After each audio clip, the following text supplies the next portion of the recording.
Bell बजाओ और समा की खबर से बाखबर हो जाओ। तो इससे क्या होगा? खबरें हो या रीएनैक्टमेंट या हो सुबह सवेरे के टोटके, समा की खबर चाहिए तो बेल बजाइए।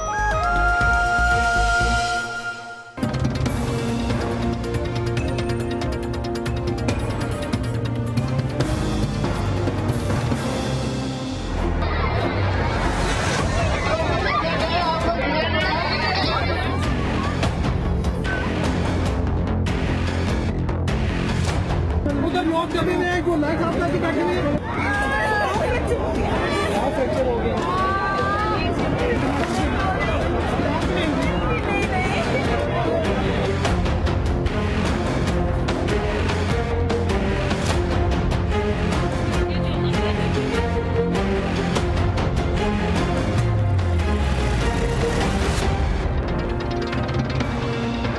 अस्सलाम वालेकुम।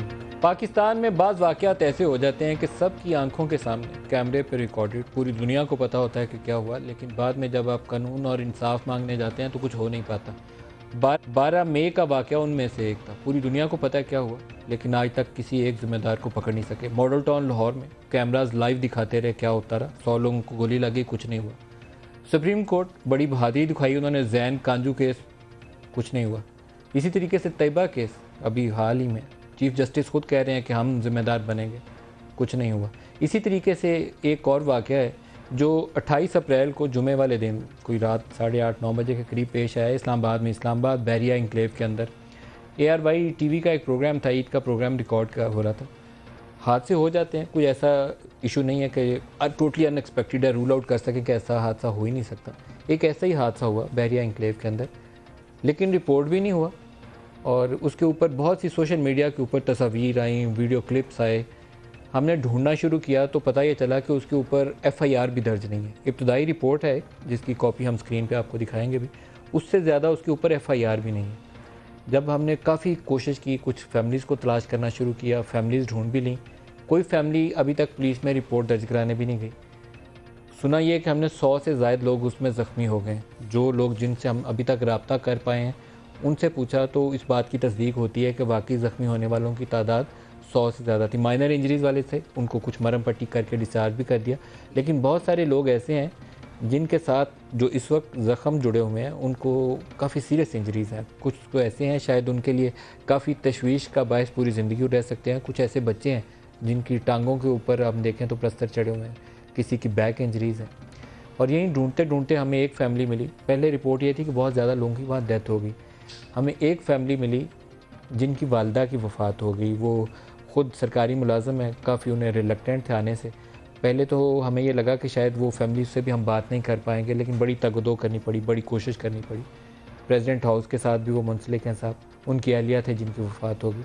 तो हमें लगा ये कि बहुत से ताकतवर ग्रुप हैं जो नहीं चाहते कि इस इशू के ऊपर रिपोर्ट किया जाए या कवर किया जाए। जो हमारी टीम है प्रोड्यूसर्स की, 3-4 लोग उसमें काम करते हैं। आज सारा दिन वो जिसे खज्जल ख्वार कहते हैं ना, वो ख्वार हुए हैं सारा दिन ढूंढने के लिए कि हमें एक शॉट मिल जाए, एक पुलिस वाला इसके ऊपर बोल दे। नहीं, किसी ने बोला। बहरिया के कंसर्न लोगों को भी हमने मैसेज किया, जो चैनल था कंसर्न ARY उसकी भी इंतज़ामिया को मैसेज किया कि हमें इसके ऊपर बता दें कि हुआ क्या। हमें किसी ने जवाब नहीं दिया। तो मेरे पास इस वक्त स्टूडियोज़ में जो बैठे हैं मैं उनका आपको भी करवाऊँगा, फिर जिन लोगों से हमने बात की वो भी आपको बताऊँगा और इन्हीं की ज़ुबानी सुनेंगे कि हुआ क्या और आज तक इसके ऊपर FIR और तफ्तीश का मामला जो है वो आगे क्यों नहीं चला। मेरे साथ जो इस वक्त फैमिलीज़ बैठी हैं, हम सारों से कांटेक्ट नहीं कर पाए, लेकिन जिनको कर पाए हैं उनका आपसे तारुफ़ करवाऊंगा। मेरे साथ पहले ये जो नौजवान हैं ज़की हैं, इनकी फ़ैमिली में इनकी वालिदा भी, इनके दूसरे रिश्तेदार भी वो ज़ख्मी हुए स्टेज के ऊपर मौजूद थे। आपका शुक्रिया ज़की, आप आए हैं। इनके साथ ये जो बेटी हैं खदीजा, इनके पाँव के ऊपर बहुत बड़ा सा प्लस्तर चढ़ा हुआ है, ये इम्तहानात भी दे रही हैं इसी प्लस्तर के साथ। इनके साथ इन्हीं की कज़न है ज़ैनब, वो भी गिरी हैं और उनको भी बैक इंजरीज़ हैं, चोटें लगी हुई हैं उनको। और ये दोनों बच्चियां इस वक्त जो है ये फ़र्स्ट ईयर की दोनों तालबा हैं और बुरे तरीके से ज़ख्मी हैं इसी हालत में। FIR कहीं नहीं है अभी तक। मेरे पास सिर्फ एक रिपोर्ट है। पुलिस वालों से भी पूछा बहुत सारों से, वो कहते हैं कि इसके ऊपर सिवाय रिपोर्ट के और कोई चीज़ नहीं। इनके साथ आके 2 भाई बैठे हैं, ज़हीर अब्बास, और इनका भी पाँव के ऊपर आप प्लस्तर है, ये हमारा कैमरा आपको दिखा पाएगा। और साथ इनके भाई हैं वसीम अब्बास। इनकी वसीम की अहलिया भी ज़ख्मी है, जिनका हम अभी आपको प्रोग्राम में स्टेटमेंट भी सुनवाएंगे। वो ज़्यादा ज़ख्मी है, हमने उनका स्टेटमेंट रिकॉर्ड किया।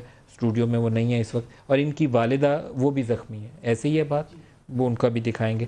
मुहिब बैठे हैं साथ, बिल्कुल छोटा सा ये बच्चा है, और वो हमें उसको सपोर्ट देने के लिए, जैसे ये बच्ची को खदीजा को हमने स्टूल दिया हुआ है, साथ इसको भी दिया हुआ है, क्योंकि पाँव के ऊपर प्लस्तर इसका टांग तक चढ़ा हुआ है, तो उसको हमें सपोर्ट देने के लिए साथ इसके नीचे स्टूल रखना पड़ा है कि ये बैठ के हमसे बात कर सके। मैं आप सबका शुक्रिया अदा करता हूँ कि आप इतने ज़ख्मों के बावजूद हमारे पास तशरीफ़ लाएँ बात करने के लिए। स्टार्ट हम करेंगे उस फैमिली के साथ। वो बेटा है उनका मोहम्मद अली। पहले उनको मोहम्मद अली का जो जिनकी वालदा की वफ़ात हुई है उनका स्टेटमेंट सुनाएंगे, और प्रेसिडेंसी से उनके तर्जुमान फ़ारूक आदिल साहब वो भी हमारे साथ हैं, उनसे भी हम बात करेंगे। मोहम्मद अली से क्या बात हुई, अनम हमारी प्रोड्यूसर हैं, उन्होंने रिकॉर्ड किया, पहले मैं वो आपको सुनाऊँगा, दिखाइएगा जी। से हादसा पेश आया, इन्होंने मदद करने की जगह बिल्कुल लाइटें भी बंद कर दी और कोई मदद नहीं करी।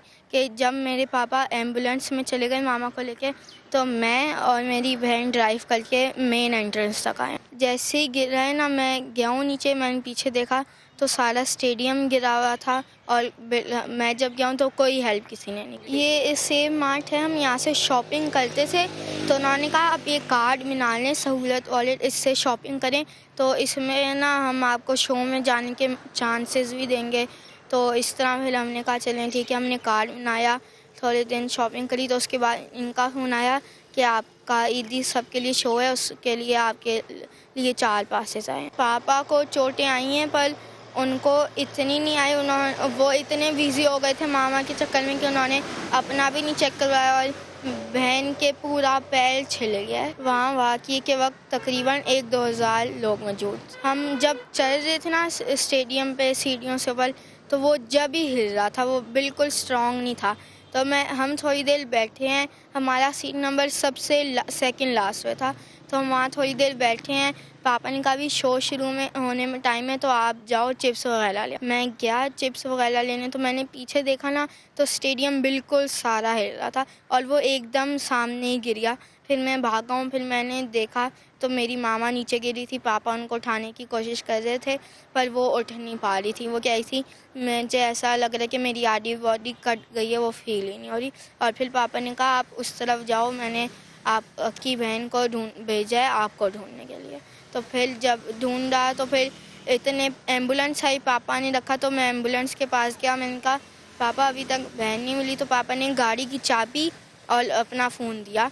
तो फिर मैंने फ़ोन से अपनी बहन को कांटेक्ट करा, फिर मैं उसके पास पहुंचा, फिर हम जाके गाड़ी में बैठे, तो वो गाड़ी में लोग इतने ख़राब थे कि हमारे खिड़की पे आके खटखटा रहे हैं कि खोले, हम मदद करते हैं। तो फिर उस वक्त मैंने और मेरी बहन ने गाड़ी चला के मेन एंट्रेंस तक लेके गए। इस वाक़ये के 10 दिन बाद ALY वाले आज और कल आए थे। जी पहले तो जिस दिन ये वाक़या हुआ उस दिन तो फिर हॉस्पिटल लेके गए। जब तक वो सही थी, बोल रही थी, बातें कर रही थी, उसके बाद उन्होंने ना सर पे अट्रैक्शन लगाई, वेट लगाया, तो उसके ना 1 दिन बाद उनका सांस का मसला शुरू हो गया।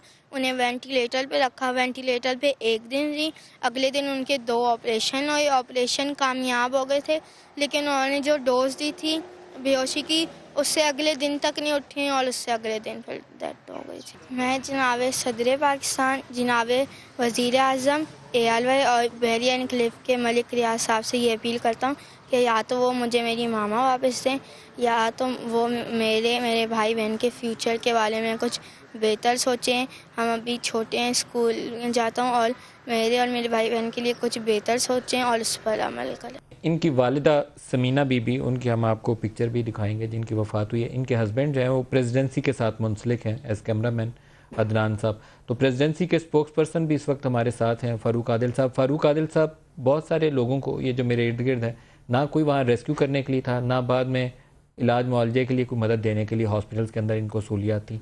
प्रेसिडेंसी क्या कर सकती है अपने इस एहलकार के लिए? देखिए जी कि इनका इलाज पेंस में हुआ और माशाल्लाह बहुत अच्छा हुआ, जिस पर मेरी इनसे बात भी हुई अली अदनान से। वो बड़े मुतमईन थे इस इलाज से और सारे मामला से, उसमें तो कोई ऐसी बात नहीं है। दूसरा मामला यह है कि इनकी फैमिली के बारे में सदर ममलिकत बड़े फिक्रमंद हैं और उन्होंने बड़ी हैंडसम अमाउंट इनके लिए बतौर हेल्प इनको देने का फैसला किया है। तो इंशाल्लाह जैसे ही वो वापस आएंगे अपनी ड्यूटी पर, उनकी ज़रूरियात को देखते हुए जो भी फैसला मुनासिब होगा इंशाल्लाह वो हो जाएगा। फारूक आदिल साहब, बहुत शुक्रिया, आप हमारे साथ रहे। मैं ज़की की तरफ आऊँगा। ज़की, पहले अब आप बताएं, हमारे पास बहुत से वीडियो क्लिप्स हैं और वो डर लगता है देख के कि लोग गिरे हुए हैं, चीख रहे हैं, औरतें बच्चे, और कोई मदद के लिए है ही नहीं पास। सूरत हाल थी क्या, पहले आप डिस्क्राइब करें। देखें, जैसे कि वो 28 तारीख की शाम 8:30 बजे जो वाक़या वहाँ पेश आया है, तो हम लोग वहाँ मौजूद थे। उस टाइम हम बैठे हुए थे, तो आफ्टर 5 मिनट्स ना, पहुँचने के 5 मिनट बाद एकदम हिल, जैसे जलजला आता है ना, घर में बैठे हो तो बेड हिलता है या सोफ़ा हिलता है, वैसे ही हिलना शुरू हुआ। फर्स्ट बैक गया, फिर राइट गया, फिर लेफ़्ट गया, फिर एकदम सेकंड्स में कुछ पता नहीं चला और वो क्लैप्स कर गया। और बुलंदी कितनी थी इसकी? अप्रॉक्सीमेटली 20 to 22 फीट था। 20-22 फुट ऊंचा था, जैसे कोई 2 मंजिला मकान हो, इतना तकरीबन अप्रॉक्सीमेटली इतना था। तो जब ये गिर गया नीचे, तो वहाँ कोई रेस्क्यू का बंदोबस्त था? देखिए, रेस्क्यू के एक भी बंदा, ना ही एम्बुलेंस, ना ही फायर ब्रिगेड्स की गाड़ियाँ, ना ही उनके सिक्योरिटी के लोग थे, मगर रेस्क्यू करना था ना लोगों को। रेस्क्यू करने के लिए कोई मौजूद नहीं था वहाँ पर, ना ही एम्बुलेंसेस, ना ही कोई इस तरह का इंतज़ाम किया हुआ था उन्होंने। और ये हादसा होने के फ़ौरन 2 मिनट बाद ना, 1.5 से 2 मिनट बाद उन्होंने लाइट्स ऑफ कर दी। वो क्यों लाइट्स ऑफ कर दी? लाइट्स ऑफ करने के बाद लोग एकदम गुस्से में आ गए, ये इन्होंने ये क्या कर दिया। जब पता लगा कि जनरेटर ऑफ करके मैनेजमेंट सारी एयरवाई की, जो लोकल उनकी मैनेजमेंट थी, जो उन्होंने ऑर्गेनाइज़ किया हुआ था, वो भी, और सब लोग भाग गए। फिजा अली को लिया, डाला गाड़ी में पीछे से, और सब लोग निकल गए। तो आपने रेस्क्यू कैसे किया? रेस्क्यू अपनी गाड़ियों में, जो अब जितने दूर देखें, बहरीन क्लिप कहाँ है, 30 किलोमीटर फ्रॉम बनी गाला, ठीक है, 30 किलोमीटर अंदर जाना पड़ता है। जो फैमिली मेंबर इस काबिल था कि ड्राइव कर सकता था, जी, वो लोग जख्मियों को अंदर डाला जी, और फिर वो लेके हॉस्पिटल आए। पिम्स लोगों ने अपनी मदद, आपसे वहाँ पर एक बहरिया टाउन के अंदर क्लिनिक बना हुआ था, वहाँ गए, वहाँ पर कोई डॉक्टर, कोई बंदा नहीं था, यानी वो अनमेच्योर पिम्स में कितने पेशेंट थे जब आप पिम्स में आए? मैं पिम्स में गया, पिम्स में बड़े, उस टाइम बारिश भी लगी हुई थी बड़ी तेज़। पिम्स में लेके गए तो वहाँ पर मेजॉरिटी थी, तकरीबन 130 प्लस पेशेंट को उस टाइम ट्रीट कर रहे थे। 30 से ज़्यादा लोगों को? 130। जब एक्सरे के लिए पिम्स में 130 थे, जब एक्सरे के लिए हम लोग गए ना, उन्होंने, जब डॉक्टर्स ने, स्पेशलिस्ट ने, उन्होंने कहा ये आप एक्सरे कराएं, उसके एक्सरे के बाद बताएंगे। जब एक्सरे के बाद एक्सरे के रूम के पास गए तो इतनी लंबी क्यूज लगी हुई थी। आपका नंबर क्या था? हमारा अप्रॉक्सीमेटली कोई 65-66 नंबर उस टाइम चल रहा था हमारा। फिर लाइन्स में लग गए, फिर हर बंदा, बच्चा, औरतें, लड़कियाँ तकलीफ में थी उस टाइम। ये खदीजा से भी बात करवाएं। खदीजा, आप कहाँ थी जब स्टेज गिरा? आपकी टांग पे बहुत बुरी चोट लगी हुई है। मैं स्टेज में ही बैठी हुई थी। मुझे नहीं पता, हम लोग पिक्चर्स बना रहे थे, तो पिक्चर्स बनाते हुए ना हम लोग अपने ही लगे हुए थे, तो पता नहीं क्या हुआ, बताइए, स्टेज इधर हुआ, फिर नीचे गिर गया, कुछ पता नहीं चला। नीचे गिर के से होश आया कि चीखे, औरतों की चीखे, लड़कियों की चीखे। ये प्रोड्यूसर साहब, इनका ये पाँव भी जो चोट वाला है, ये भी साथ दिखाया कि बचाओ, और ना वहाँ लाइट्स भी ऑफ कर दी थी, किसी को कोई होश ही नहीं थी। सारे अपनी मदद आप कर रहे थे, कोई पानी मांग रहा था, कोई अपनी मदद कर रहा था, कोई चीखे, मतलब कि बहुत बुरा हाल था। अभी इम्तिहान भी हो रहे हैं खदीजा तुम्हारे? जी, मेरे इम्तिहान। तो फिर कैसे जाती, कैसे हुई? ये तो बहुत बुरी चोट लगी। इसी तरह ये इससे भी बात करवाएं, ज़ैनब से भी। ज़ैनब, आप भी साथ थी खदीजा? जी, मैं बिल्कुल, मैं इसके साथ ही बैठी हुई थी, और अचानक से हम लोग बातें ही कर रहे थे कि अचानक से वो गिरा है, और बहुत झटके से गिरा है ना, कि मेरी बैक पे लगी है बहुत ज़ोर की, और मैं बेहोश हो गई थी। फिर मुझे होश ही नहीं, फिर मेरे कज़न और भाई ने मुझे होश में लाए, और फिर थोड़ी देर के बाद क्या नाम है, हॉस्पिटल लेके गए मुझे, और सब फिर वहाँ पे डॉक्टर ने मुझे, और गाड़ियाँ अपनियों में डाल के उठा के लेके गए? अपनी गाड़ी में लेके, इवन कि मेरी मम्मा को चक्कर आया, वो भी गिर गई थी, तो मेरी मम्मा को और मेरी कज़न है, उन्हें किसी अननोन ने कहा कि आप हमारी गाड़ी में बैठ जाएं, तो हम आपको हॉस्पिटल लेके जाते हैं। फिर वो बहरिया के हॉस्पिटल तक वो लेके गए हैं, तो बस फिर वहाँ से हम मम्मा को पिक किया भाई ने। तो ज़हीर साहब और वसीम, ये दोनों हमारे साथ हैं। पहले ज़हीर, आप बताएं, आपकी भी टांग पे बहुत बुरी चोट लगी हुई है। जी सर।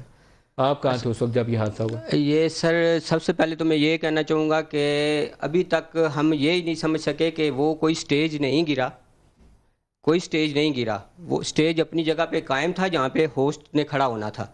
ये पूरा स्टेडियम कोलैप्स कर गया, स्टेडियम गिरा है, पूरा स्टेडियम गिरा है। ये इसको स्टेज कहना इस वाक़े को कम की वक़्त को कम करता है। ये अच्छा, ये मज़े की बात दोबारा बताएं आप मुझे, क्योंकि अभी तक हम सिर्फ कह रहे हैं कि स्टेज गिर गया। अब आप कह रहे हैं कि स्टेज तो वो था जिस पे फिजा ने खड़े होकर प्रोग्राम करना था, ये स्टेडियम था। स्टेडियम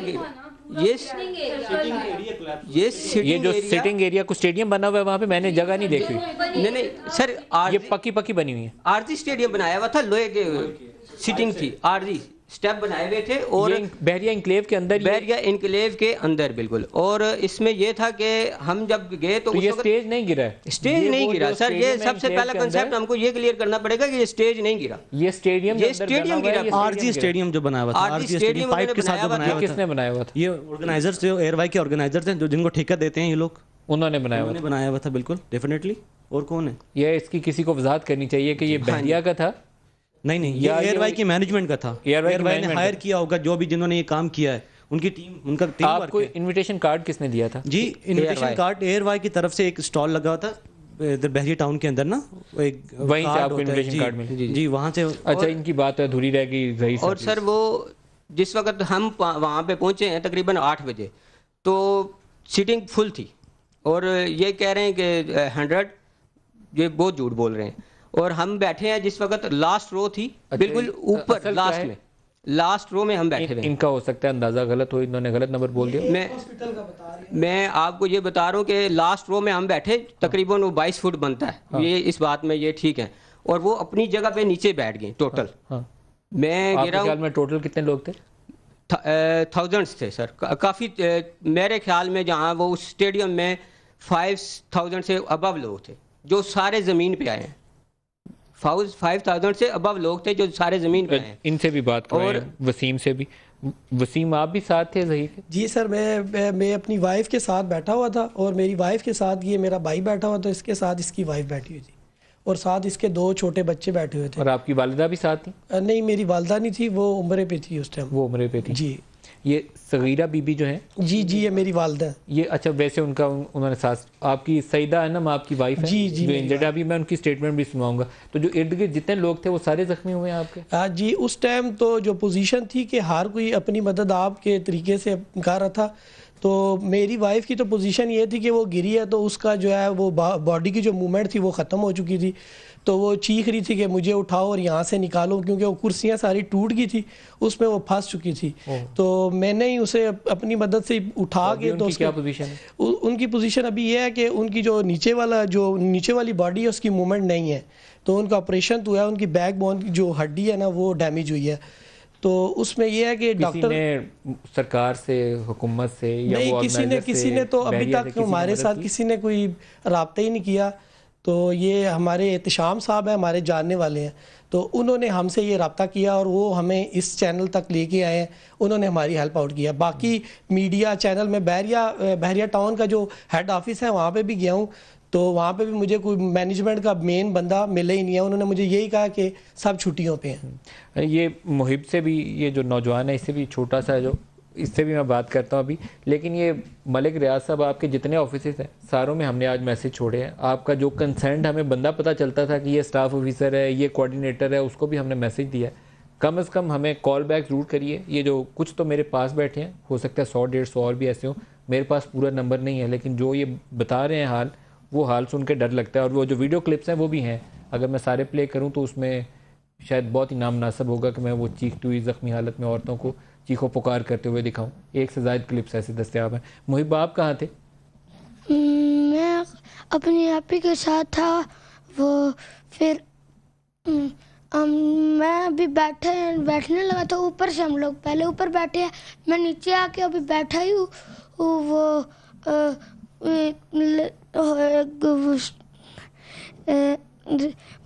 इस तरह होया तो फिर वो सारा गिर गया था। फिर मेरा पाँव चेयर्स के नीचे आ गया था। तो आपका ये फ्रैक्चर है पाँव आपका? ये जी। आप भी स्कूल जाते हैं, पढ़ते हैं? जी। किस क्लास में आप? 5। तो अभी कैसे जाते हो फिर स्कूल? अभी नहीं जा रहा। अभी नहीं जा रहे। अल्लाह ताला आपको जल्दी सेहतयाब करे। ज़की, हॉस्पिटल के अंदर, बल्कि खदीजा से पूछते हैं, हॉस्पिटल के अंदर कोई, ये जिन लोगों ने दावत दी हुई थी उनमें से कोई मदद करने मौजूद था? कोई भी नहीं था हॉस्पिटल में, कोई भी नहीं। हम लोग खुद गए वहाँ पर भी चहलकदमी थी इतनी ज़्यादा कि किसी को होश ही नहीं थी। कोई आ रहा, कोई मतलब कि अजीब सा माहौल था। और हॉस्पिटल में कोई ऐसा बंदा नहीं था जो हमें वहाँ उधर मैनेजमेंट का कोई नज़र आए, कोई बंदा कोई भी नहीं था वहाँ पर। अच्छा, ये हमने वसीम अब्बास साहब की अहलिया हैं सईदा अनम, उनका जिनके मुताल्लिक़ इन्होंने बताया कि वो बहुत बुरे तरीके से ज़ख्मी है और वो उनकी टांगें वगैरह उसमें मूवमेंट नहीं है। हमारे प्रोड्यूसर्स ने उनका भी एक स्टेटमेंट रिकॉर्ड किया, पहले वो भी आपको दिखाते हैं, फिर आगे प्रोग्राम बढ़ाएंगे। जी दिखाइएगा। मैं इस वाक़े का जिम्मेदार बैरिया टाउन और ARY दोनों को समझती हूँ। किसी ने भी कोई कोशिश नहीं की, किसी ने कोई राब्ता नहीं किया, किसी ने हाल तक नहीं पूछा। ARY की तरफ से इनविटेशन था, पासेस उनके थे, ARY ज़िंदगी का शो था, ED सब के लिए फ़िज़ा अली ने होस्ट करना था। वाक़या हम लोग गए स्टेडियम में, हम जैसे ही पहुँचे हमें बैठे 2 सेकंड ही गुजरे थे तो पूरा स्टेडियम नीचे आके ज़मीन बोस हो गया था। कई लोग ज़ख्मी थे, किसी की टांगें टूट गई थीं, किसी के बाजू टूट गए थे, किसी की रीढ़ की हड्डियां भी टूट गई थीं। चीखों पुकार थी हर जगह, रोना धोना था, लेकिन कोई मदद के लिए कोई नहीं था वहाँ पे। और जो प्रोग्राम के होस्ट थे उन्होंने लाइट्स भी ऑफ कर दी, कोई किसी की मदद करने के लिए नहीं था। उन्होंने बहाना कर दिया कि ज़ल्ज़ला आया है और स्टेडियम ज़मीन बोस हो गया है। बाकी कोई इसका कंफर्म नहीं है कितने ज़ख्मी हुए हैं, कितने मर गए हैं, कुछ भी पता नहीं है। मेरी बैकबोन फ्रैक्चर हो गई थी, मेरा निचला धड़ सुन्न हो गया था। मुझे इन्होंने हस्बैंड ने मेरे उठा के वहाँ से निकाला, ज़मीन पे डाला। डॉक्टर्स ने ऑपरेशन किया, 6 महीने लगेंगे, लेकिन अभी तक कुछ अता पता नहीं है मैं चल सकूँगी या नहीं चल सकूँगी। मेरे साथ एक हॉस्टल में पेशेंट आई थी, उनका भी बैकबोन का ही प्रॉब्लम हुआ था। उनका वो बिल्कुल पैरालाइज हो गई थी। उनका ऑपरेशन किया तो उनकी उसके बाद डेथ हो गई थी, लेकिन उनको भी देखने कोई समीना अहमद नाम है उनका, उनको भी देखने कोई नहीं आया, उनका भी किसी ने कोई हाल नहीं पूछा। ये सईदा अनम, ये वसीम अब्बास साहब की अहलियाँ हैं। मैं आप सब के लिए दुआ गो हूँ कि खुदा ताला आपको सेहत दे। और मैं दोबारा बहरिया टाउन की इंतज़ामिया से अपील करता हूँ और ARY वालों से भी अपील करता हूँ कि कम से कम रिस्पॉन्ड करें, कोई ज़िम्मेदारी लें और इन लोगों की मदद करें। हुकूमत को तफ्तीश करनी है इस वाक़े की, वो भी इसके ऊपर काम करे। मैं आप सबका शुक्रिया अदा करूँगा। ज़की कुछ कहना चाहें तो आप कह लें, मैं ब्रेक लेनी है और ब्रेक के बाद मेरे पास शहला रज़ा और डॉक्टर तारिक फजल चौधरी होंगे, उनसे हम पूछेंगे कि वो जिम्मेदारी इसकी लें। लेकिन आप अगर क्लोजिंग रिमार्क्स में कुछ कहना चाहें तो कह लें। मैं बिल्कुल कहना चाहूँगा।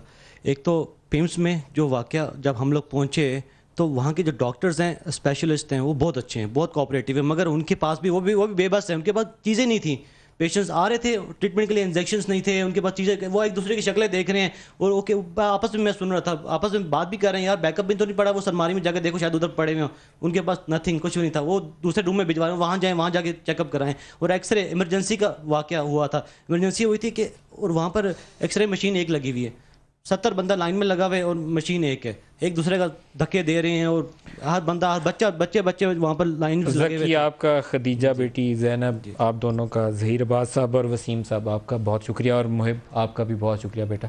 एक ब्रेक ले लें, ब्रेक से वापसी पे हम डॉक्टर तारिक फजल चौधरी और शहला रज़ा दोनों से बात करेंगे। हमारे साथ रहिए।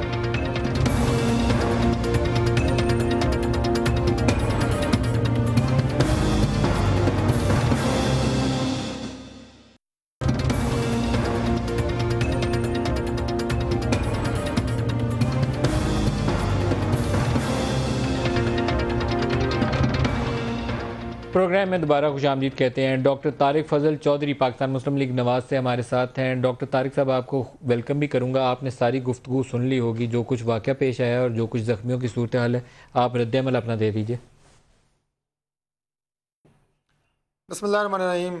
मलिक साहब, सबसे पहले तो मैं यानी सिर्फ फॉर्मली नहीं बल्कि अपने दिल की तमाम तर सिंसेरिटी के साथ आपका शुक्रगुज़ार हूँ, न सिर्फ अपनी तरफ से बल्कि तमाम वो लोग जो आपको देख भी रहे हैं और जो नहीं भी देख रहे, उन तक भी यकीनन आपके इस प्रोग्राम की आवाज़ जाएगी कि आपने इस हिम्मत और जुर्रत का मुजाहरा किया कि इस हादसे के हवाले से आपने एक बाकायदा प्रोग्राम अरेंज किया। जो इसमें ज़ख्मी हुए उन्हें आपने प्रोग्राम में लिया, उनके तासुरात सबको सुनाए। जो मैं समझता हूँ कि मौजूदा हालात में और जिस पस मंज़र में ये हादसा हुआ और जो पुरस्रार खामोशी इस सारे वाक़े की वजह से छाई हुई है, इस खामोशी को जो आपने तोड़ा, तो ये बड़ी आपने एक जुर्रत और बहादुरी का काम किया है। ये बात मैं शायद कह थोड़ी रहा हूँ, लेकिन मेरी बात में जो आप ये कहें कि जो इसके पीछे पस मंज़र नाजरीन समझ रहे होंगे, वो बहुत बड़ी बात आपने की है। जो ख़ातून इस हादसे में जान से हाथ धो बैठी। जिनके बच्चे का आपने इंटरव्यू भी दिखाया, उस मासूम बेटा है उनका, और उनकी बहन भी। उनके वालिद साहब अदनान साहब ये फ़ोटोग्राफ़र हैं यहाँ प्रेसिडेंसी में, ये मेरे इलाके में रहते हैं, मेरे हल्के में भी हैं और मेरे ज़ाती दोस्त हैं, मैं ज़ाती तौर पे इन्हें जानता हूँ। तो इस फैमिली के जो दुख और कर्ब का अंदाज़ा है, ये तो बहुत मुश्किल है उसका अंदाज़ा लगाना। हम उस दुख को महसूस तो कर सकते हैं, लेकिन उसकी जो कर्ब है वो यकीनन वो फैमिली ही महसूस कर रही है, जो बैठे बिठाए अपनी माँ से जिन बच्चों ने हाथ धो बैठे और एक बसता बसाया घर जो है वो उजड़ गया। ये जुम्मे का दिन था। मलिक साहब को तकरीबन रात को 9:30 बजे के करीब मुझे पेम्स हॉस्पिटल, जो मेरी मिनिस्ट्री का ही एक अटैच्ड हॉस्पिटल है, इदारा है हमारा, उससे मुझे ये कॉल मौसूल हुई कि हमारे पास बहरिया एनक्लेव में एक हादसा हो गया और हमारे पास ज़ख्मी जो हैं वो आना शुरू हो गए हैं। और तकरीबन आधे घंटे के अंदर अंदर को 100 से ज़ायद ज़ख्मी जो हैं वो पेम्स हॉस्पिटल पहुंच गए। मैंने फ़ौरी तौर पे जो वहाँ पे हमारी इस वक्त 2 इमरजेंसीज़ हैं पेम्स में, मैं बहुत मुख्तसर अर्ज़ कर देता हूँ, दोनों के अमले को अलर्ट किया। जो हमारे साथ पेम्स की कॉलोनी भी है, वहाँ पे पेम्स के अंदर ही जो हमारे काम करने वाले हैं एम्प्लॉइज़, उनके क्वार्टर्स भी हैं, रेजिडेंसेज हैं। फ़ौरी तौर पे जो हमारे टेक्नीशियंस थे, जो एक्सरेज करते हैं, जो बैंडेजेस करते हैं, जो ये POP हम इसे कहते हैं डॉक्टरी ज़बान में, जो प्लास्टर लगाते हैं, उन सबको बुला लिया गया और ये बड़ी तेज़ी के साथ हमने कोशिश की कि हम इस ऑपरेशन को मुकम्मल करें। जो इंजरीज़ वहाँ पे आ रही थी, जो मैंने कहा कि 100 से ज़्यादा लोगों को लेके आया गया, उसमें इंजरीज़ थी, ब्रूजेस थी, कट्स वगैरह थे, आज़ा के फ्रैक्चर वो आ रहे थे, 2 हेड इंजरीज़ के केसेस थे और इसी तरह ये जो लंबर स्पाइन की इंजरी हैं इनके केसेस थे। रात को तकरीबन 12 बजे तक हमने कोशिश की कि मैक्सिमम जो पेशेंट्स हैं उन्हें POP लगा के या ट्रीटमेंट दे के हम वापस भेज दें, और बाकी लोगों को हमने रिटेन कर लिया और अगले दिन उनको डिस्चार्ज किया गया। तो ये तो मुख्तसर था जो मेरे सामने हुआ और जो मैनेजमेंट हमने की। मैं थोड़ी सी बात इस हवाले से भी मलिक साहब करूँगा कि मैंने अपनी पॉलिटिकल लाइफ में, मेरा ये ख्याल है कि बेस्ट मीडिया मैनेजमेंट देखी है इस वाक़े के हवाले से। बेस्ट मीडिया मैनेजमेंट, कोई भी सियासी जमात कितना ही जोर लगा ले, कभी मीडिया के इस पैमाने पे गवर्नमेंट भी नहीं बोल सकी। नहीं, गवर्नमेंट की नहीं, मैं बात ये कह रहा हूँ, नहीं, गवर्नमेंट ने जो बोलना होता है तो मीडिया के जरिए ही बोलना होता है ना। ये इस तरह के वाक़यात की कोई अपने ऊपर तेल छिड़क के खुदकुशी भी कर ले इस वाक़े के हवाले से, तो मेरा ख्याल है वो भी मीडिया पे नहीं आना था। गवर्नमेंट, हम तो कोई छींक भी मारे तो डॉक्टर साहब इसके ऊपर FIR ही नहीं है, तरीके से उसकी रिपोर्टिंग करता है। डॉक्टर साहब इसकी FIR ही नहीं है। मेरे लिए आज इतने बड़े चंबे की बात थी, इसके ऊपर FIR ही नहीं है आज। मैं चूँकि आपके इस प्रोग्राम से पहले मुझे ये बताया नहीं गया था कि मौजू क्या है, वरना मैं प्रिसाइजली आपको पूरी की पूरी इसकी जितनी भी इस वक्त तक, वो अभी थोड़ी देर में मैं आपको दे दूंगा, सारी रिपोर्ट मैं आपको दे दूंगा। लेकिन मैं ये कह रहा हूँ कि जो मीडिया मैनेजमेंट हुई है बहुत कमाल की हुई है। किसी चैनल के ऊपर ना इस प्रोग्राम के बाद कोई कवरेज हुई, ना इस तरह के जिस तरह आपने लोगों को दिखाया, ना किसी ने उनको दिखाया, ना इन फैमिलीज़ की मिजरीज़ की थे किसी ने दिखाई। यानी कोई सियासी जमात को तो मैंने कहा कोई छींक भी मार दे, वो भी मीडिया के ऊपर। ISPR भी इतनी बेहतरीन मैनेजमेंट नहीं कर सकती जितना मीडिया को बेहतरीन तरीके से मैनेज किया गया है। तो मैं उन फोर्सेस को भी शाबाश देता हूँ कि जिन्होंने अच्छे तरीके से मीडिया को मैनेज किया, और लोगों को भी पता होना चाहिए कि मीडिया को कैसे मैनेज किया जाता है। ये भी मेरा ख्याल है कि पहली दफ़ा एक बात ये वैसे कमाल है। बाकी मैं आपको इसकी रिपोर्ट, ये वैसे कमाल है, तमाम चैनल, इसलिए तमाम न्यूज़ चैनल नहीं, मैं बशमूल समा कहूँगा, बशमूल समा, हम इस इशू के ऊपर 28 अप्रैल से इसके ऊपर फोकस नहीं कर सकते। मैंने तो अपने प्रोग्राम में ये इतनी बड़ी कुताही मैंने आज तक नहीं देखी किसी वाक़े के ऊपर। मैं आपकी इजाज़त से ब्रेक ले लूं। मैनेजमेंट है, नहीं ये कुताही है, बहुत बड़ा जुर्म है, ये बड़ा जुर्म है। कौम को पता होना चाहिए कि मीडिया कैसे मैनेज होता है। मैं बैठा कर रहा हूँ तो इसका मतलब है मैं कर सकता हूँ, लेकिन जिन लोगों ने रिपोर्ट करना था उनको रिपोर्ट 28 अप्रैल को करना चाहिए था पूरी तफसील के साथ, और इसके ऊपर फोकस करना चाहिए था। ज़्यादती की उन्होंने। मैं एक ब्रेक ले लूँ, ब्रेक से वापस आएंगे तो दोबारा इसके ऊपर बात करते हैं। हमारे साथ ही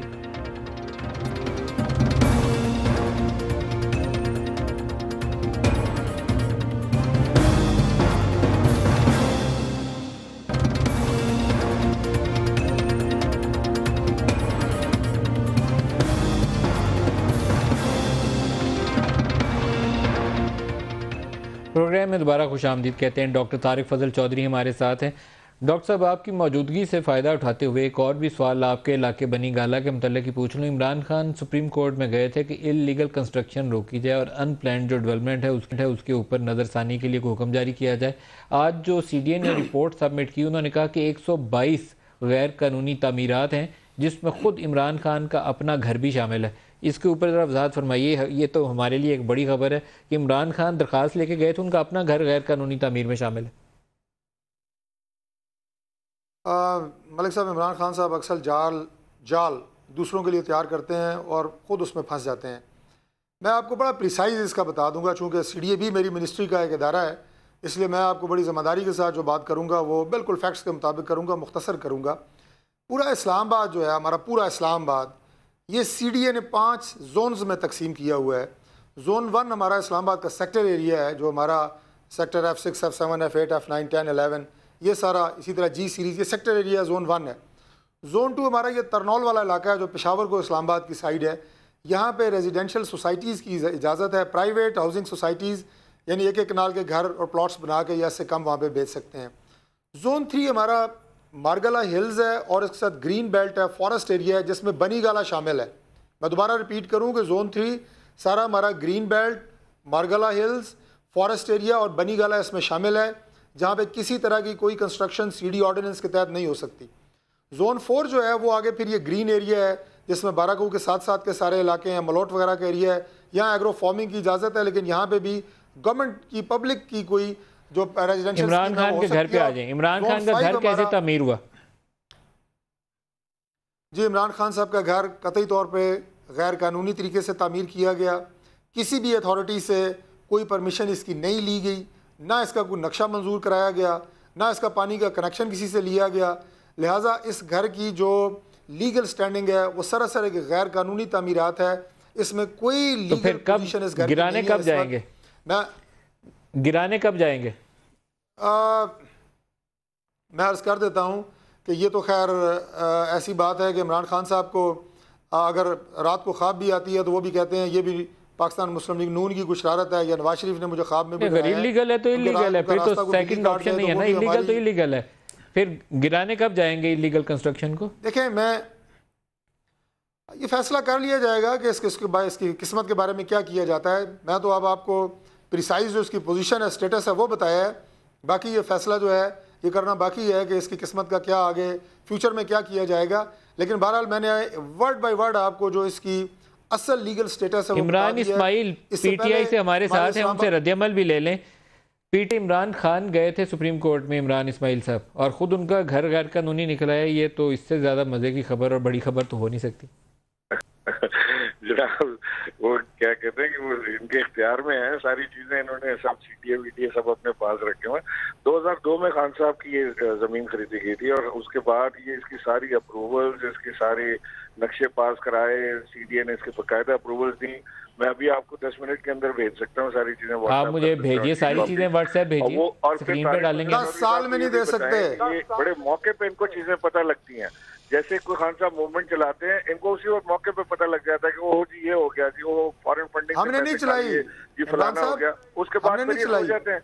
अभी मैं इनको आपने अभी मेरे मुंह की बात कर दी कि अगर खान साहब का घर इलीगल है, 100 बिस्मिल्लाह करें, मैं आपके साथ चलता हूँ, जाके उसको डिमोलिश कर देते हैं, घर को पूरा घर गिरा दें अगर इलीगल है तो, और नहीं है तो आप माफी मांगे।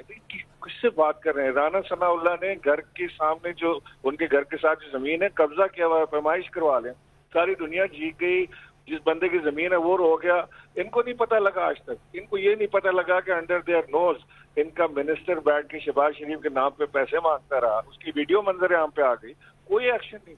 वो जी इमरान खान का घर इलीगल है मेरे भाई, लेकिन इलीगल तो इलीगल है, उसकी अप्रूवल है, तो आप मुझे कॉपी भेजें, मैं स्क्रीन पे डालूंगा, आप मुझे उसकी अप्रूवल की कॉपी भेजें। तो मैं अभी आपको कॉपी मंगा के भेजना, मैं अभी कोशिश करता हूँ आप मंगवाएं, आप मंगवाएं। मैं 9 बजे खबरनामों में दरखास्त करूंगा अपने न्यूज डिपार्टमेंट से, इसको चलाएं, बिल्कुल भेजिए। खबरनामे में चलवा दीजिएगा।